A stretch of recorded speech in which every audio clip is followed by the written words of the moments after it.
بحیثیت سربراہ national party کے سندھ گورنمنٹ سے میں نے آپ کیا ابھی آپ سے پہلے ایک انٹرویو دی، میں نے مسلم لیگ سے بھی اپیل کی، وزیر اعظم سے اپیل کی، سندھ گورنمنٹ سے اپیل کی کہ ان بچیوں کو چھوڑ دو. اور یہاں پر سرفراز بگٹی صاحب سے کوئی بات سرفراز بگٹی سے تو میں نے اس دن بات کی، اپنے اس میں فلور پہ بھی بات کی کہ بھئی یہ چیزیں جو ہو رہی ہیں یہ آپ لوگ ان کو تھوڑا سا ریوزٹ کر لیں. دیکھیں نا، ریاست تو ریاست ہے نا، ریاست کو مارنا.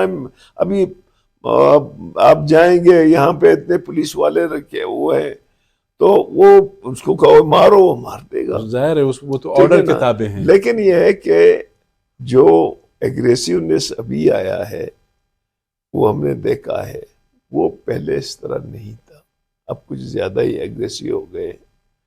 اور میں تو امید رکھتا ہوں، میں سرفراز صاحب کی بھی عزت کرتا ہوں کیونکہ وہ میری عزت کرتا ہے، میں اس سے امید رکھتا ہوں کہ چیزوں کو براڈرلی دیکھنا چاہیے. یہ ایشوز ہمارے وقت میں نہیں ہوئے تھے. ہمارے وقت میں بھی کٹکوچا میں 20 پختونوں کو مارا اور 20 کے لاش میرے اس میں آ گئے، تو ہم نے اس کو روایت کے مطابق ڈیل کی. مجھے حالانکہ اس نے کہا، بیوروکریسی نے کہ آپ مت جائیں، میں نے کہا میں جاؤں گا، میرے لوگ ہیں، میں ان کے پاس ضرور جاؤں گا.